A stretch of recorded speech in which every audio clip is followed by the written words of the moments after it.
All right, hi guys. Welcome to the very first Playhouse Actors Roundtable. Hi, I'm Brooke. I'm playing Julia in 1984. I'm Nathan. I played the MC in Cabaret. Hi, I'm Danny Crowe. I'm playing Winston in 1984. Hi, I'm Whitney. I'm playing Sally Bowles in Cabaret. Hi, I'm Greg. I'm playing O'Brien in 1984. What's cool about what we do here at Playhouse is a lot of times we have shows that are running at the same time. Oftentimes shows that usually don't have anything to do with each other, but what we've kind of been presented with us doing 1984 and Cabaret is we're doing two shows that are kind of within a similar vein of one another that kind of are kind of strikingly relevant to the social and political climate that we live in today. I think it gets tricky with trying to make material relevant and finding those angles that you don't want to end up being too preachy. In terms of 1984 versus Cabaret, I think you guys have a lot more explicit material that is directly correlated. Cabaret is a bit of a timeless story in that it can be manipulated to bring out different themes, but obviously kind of the underlying theme, this subplot happening in Cabaret, the Nazis coming to power, has a lot of parallels culturally to how we are experiencing this current political climate.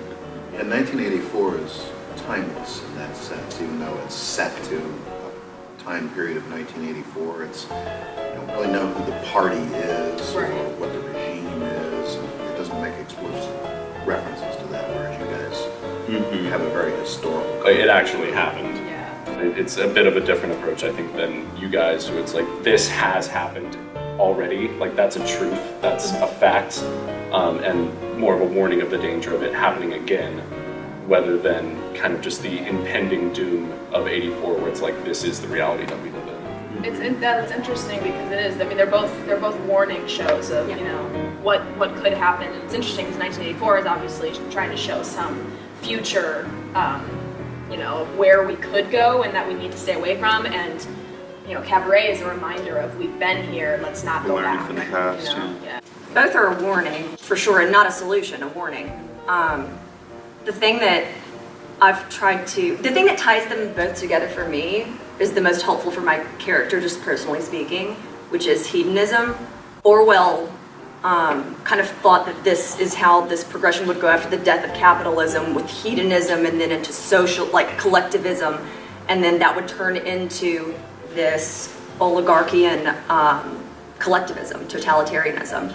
And historically where we are right now, that it's not been Orwellian yet. It's been more like Huxtable's Brave New World, where we're in this hedonism where we're controlled by pleasure rather than pain, which is what y'all are controlled by. So that hedonism, it was so interesting coming to see 1984 while still being in rehearsals for Cabaret, because I was like, oh, that's my tie-in to the character, because I mean, again, it's the director's job to like think kind of globally on the stage picture and what the themes all kind of tie in together. But for me, it was important to not be Liza Minnelli, to be historically accurate, to kind of fall into where her desperation is with this hedonism that kind of reflects Weimar Berlin, and where she ends up that lets the Nazis take over. Both are warnings of the dangers of not doing anything and the morality, I guess, that comes along with that. Like, what Cabaret does, I think, that is different than 1984 is 84 is very much kind of hitting you over the head with everyone should do something, whereas with the Schultz and Snyder roles in your role, it kind of, in your show, it examines those that can't do anything and kind of like giving like a different perspective, because it's really easy to point at people and be like, why didn't you do something? Whereas Cabaret, it's like, look at the bigger picture of these people that are afraid to act. Yeah, Schultz and Snyder especially, because they are kind of trapped in that, what can they possibly do? And I think the great tragedy of Cabaret in general is the fact that it felt inevitable. Like you said, we're so immersed in this culture of pleasure, and it's like we see these signs that the Nazis are coming, these outside warning signs, but what are we going to do about it? What can we do? it feels inevitable, and that's what's scary about tying it into today. Is many of us are in the same situation where we see these terrible things happening all around the world, but in what is our role of action in that situation? Yeah, and Brooke, Cabaret doesn't really offer You got a line to that effect too in 1984. It's like, it's boring, you know? Yeah. Yeah. And So politics, that's the line. what does that have to do with us? Yep. Right, So you have terribly that tedious. line. But Cliff has a line in Act 2 warning about, if you're not doing anything, you are the enemy, saying that to a sense. Actually, that's funny. Yeah, the Cliff and Sally relationship is actually kind of similar to the Julian. The Julian Winston relationship too. I don't know how many people that I'm friends with have said, I have to kind of turn off all of the constant influx of news, but at the same time, I feel like I'm giving up. You have a line that's speaking on that is really interesting, where like right now we live in a world where that is a lot of people's main news source, but then you have the line where you say the people will not revolt, they will never look up from their screens. Yeah. Which is funny every night because I watch the audience reaction to that, and when I say it, and you see this sea of heads just go, busted! That's us, yes. You ever catch anyone texting during that point? No. Be a special? Not yet. Just like- No, they're too shocked at that moment to dare even look at their phone. If we're in the torture scene and people are pulling their phones out, we must be kind of off that night. Speaking of torture, what segues Lovely are fun. segue. Right, I said segues are fun. What disturbs each of you the most about your story? CJ. Just CJ in general. Yeah. The small Here. child in our show. It was so brilliant. Yeah, so brilliant. Yeah, that creeps me out the most for sure. That whole like we're engineering the next generation Yeah, to and blindly just, become. That how is all this scary. crazy Yeah. stuff affects, children. What creeps me out is how fast and easy the audience can be made complicit in what we're doing in that show. It's just, and so it speaks to your show as well with the Nazi rallies, what we're doing there.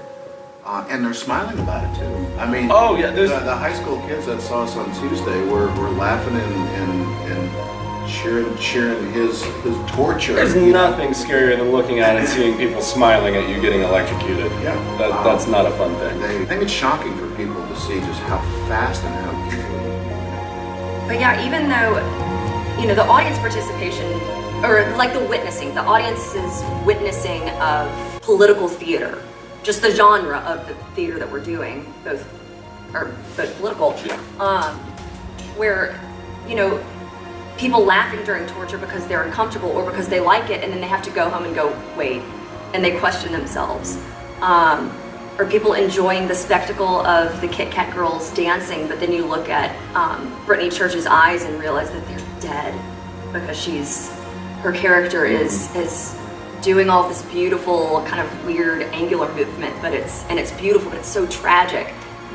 So you question your enjoyment of things, and that's what I think is the most amazing thing about going to see a live performance or being a part of a live performance and knowing that there are people that are going to bear witness to this and think. The part that I find most disturbing about Cabaret is the last lines that Schultz has in the show, where he's like, I'm German, everything's going to be fine, these are my friends, these are kids, it's a new generation. The denial. Yeah, that just like, almost denial reshaped as optimism is really scary. I mean, it's really not a story, to me, about the principal characters. It's more about everything that, like this wave, this tsunami that is just about to break down the back wall. And we watch these characters in their own different ways become unable to resist, to hold up the wall. It's like what's going on behind you guys. Yeah, it's frightening because it can feel like the individual doesn't matter or can't do anything. I think the scariest is Schneider, who really just gives up and takes the easy way out. She says, yeah, I could have gone for this relationship, but what if?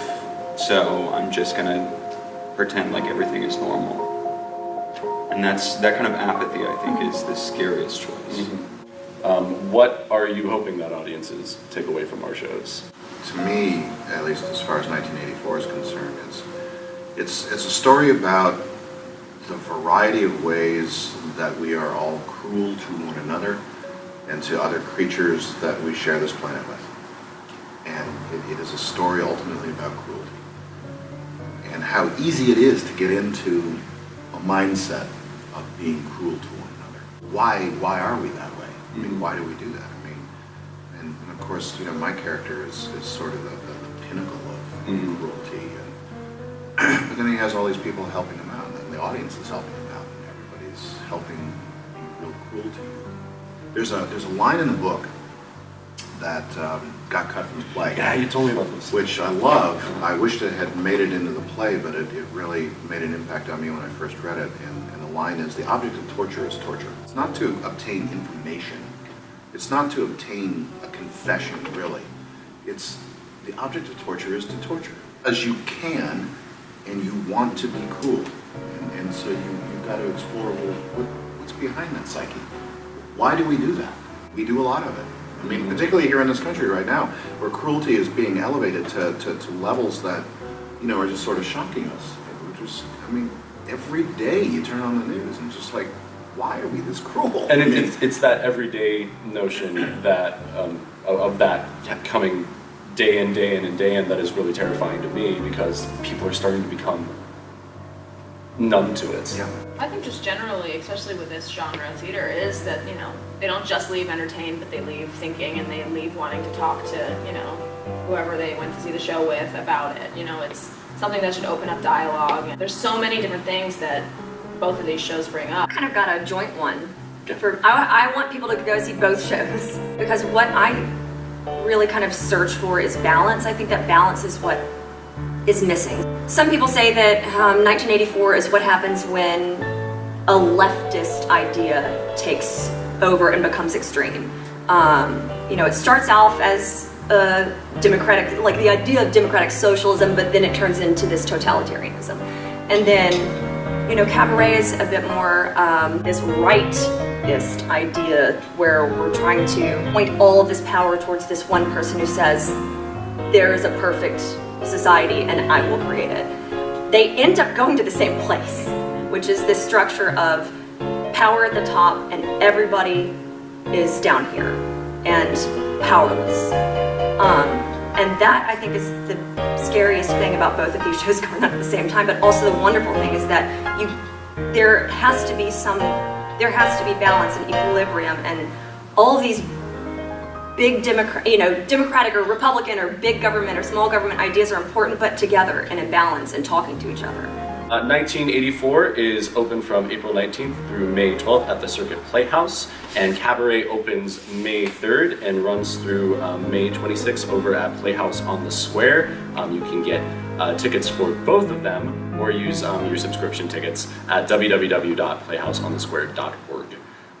Thank you guys so much for tuning in, and thank you all again one more time for coming in and doing this, and we will see you guys at the theater. Ah.